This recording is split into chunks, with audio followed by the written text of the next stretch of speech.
নমস্কার। বলতে চাই আঙিনায় আপনাকে স্বাগতম। আশা করি আপনারা সবাই ভালো আছেন। আমি যেহেতু বলতে চাই তাই আমি বলছি, আপনারাও তেমন শুনতে চাইলেই শুনবেন। প্রসঙ্গে আসি। আমরা মানুষ, স্রষ্টা আমাদের পৃথিবীতে পাঠিয়েছেন সৃষ্টির সেরা জীব হিসেবে, এবং আমরা এটা অনুভব করেও এক ধরনের শান্তি অনুভব করি যে আমরা সৃষ্টির সেরা জীব। কিন্তু কখনো কখনো আমাদের মধ্যেই এমন মানুষের দেখা মিলে যে যাদের দেখতে অবিকল মানুষের মতো হলে কি হবে, কিন্তু অন্তঃকরণে মনুষ্যত্বের ছিটে ফোঁটাও নেই। তাই আজকে আমি এই প্রত্যাশা থেকেই এই আলোচনা রাখছি যে মনুষ্যত্বই হোক মানুষ হিসেবে আমাদের প্রথম অর্জন। জীবনে বহু কিছু হবার লক্ষ্য আমাদের থাকে, কিন্তু যদি মানুষ হতে না পারি আর কোনো কিছু হয়েই লাভ নেই, না সমাজের, না পরিবারের, না দেশের। মানুষ না হলে ডাক্তার হলে কি হবে? রোগীর পেটে কেচি ছুরি রেখে সেলাই শেষ করবে। টুইন বেবির ক্ষেত্রে হয়তো একজনকে ভেতরে রেখে অপারেশন শেষ করবে। এমন তারপর সেই বাচ্চাটা পেটে পৌঁছবে, মা ধুকে ধুকে মৃত্যুর জন্য অপেক্ষা করতে থাকবে। এমন অসংখ্য অসংখ্য উদাহরণ আমরা আশেপাশে দেখেছি। মানুষ না হয়ে ইঞ্জিনিয়ার হলে কি হবে? ছাদ ঢালাই করবে, হয়তো রডের বদলে বাঁশ দিবে। তারপর সেই ছাদ একদিন ধসে পড়বে কোনো প্রাথমিক বিদ্যালয়ের ছোট ছোট বাচ্চাদের উপরে। মানুষ না হয়ে সরকারি কর্মকর্তা কর্মচারী হলে কি হবে? জনমানুষের দুর্ভোগ বাড়বে, হয়রানি বাড়বে। মানুষ না হয়ে একজন নেতা হলে কি হবে?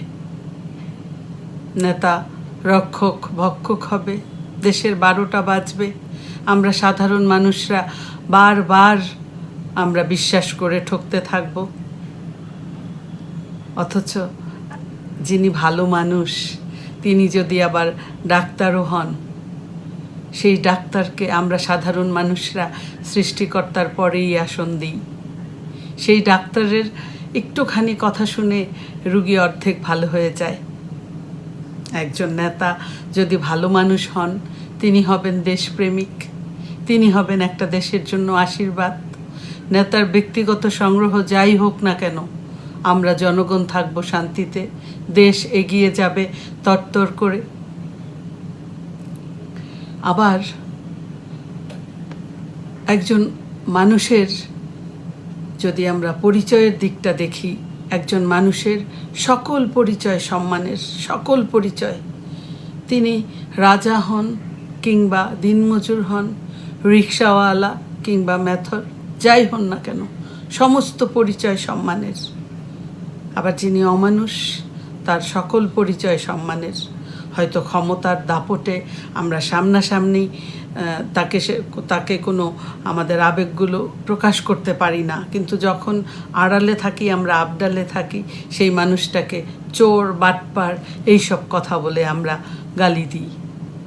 আমরা আমাদের আশেপাশে খেয়াল করলে দেখব একজন ভালো মানুষের জীবনযাপন, তার চিন্তা ভাবনা, আরেকজন যিনি মানুষ না হয়ে আরও অনেক কিছু হয়েছেন, তার জীবনযাপনের চেয়ে অনেক বেশি আলাদা।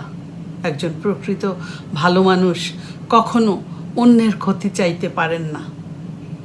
একজন প্রকৃত ভালো মানুষ সব সময় সৎ উপায়ে নিজের রুজি রোজগারের ব্যবস্থা করেন, প্রশান্ত চিত্তে সুখী জীবন যাপন করেন। আরেকজন অমানুষ কখনোই শান্তিতে থাকতে পারেন না। যেহেতু নিজে শান্তিতে থাকতে পারেন না, তাই তিনি অন্যকেও শান্তিতে থাকতে দেন না। তিনি সবসময় অন্যের শান্তি কিভাবে নষ্ট করা যায় সেই পথ খুঁজতে থাকেন। আমরা মানুষ, মনুষ্যত্ব অর্জনই আমাদের একমাত্র লক্ষ্য। তাই আমরা যদি আমাদের জীবনের অর্জনের খাতাটিকে সাজাতে চাই, তাহলে এই মনুষ্যত্বকে আমরা একক হিসেবে ব্যবহার করতে পারি। আর এই একক হবে এক, মনুষ্যত্ব অর্জন মানুষের জীবনের অর্জনের খাতায় হবে এক। তারপরে এই একের পাশে যত খুশি শূন্য বসিয়ে আমরা আমাদের অর্জনের তালিকা বাড়াতেই পারি। কিন্তু এই একবিহীন শূন্যের যেমন কোনো মূল্য নেই, তেমনি মনুষ্যত্ববিহীন একজন মানুষের জীবন ব্যর্থ, মূল্যহীন।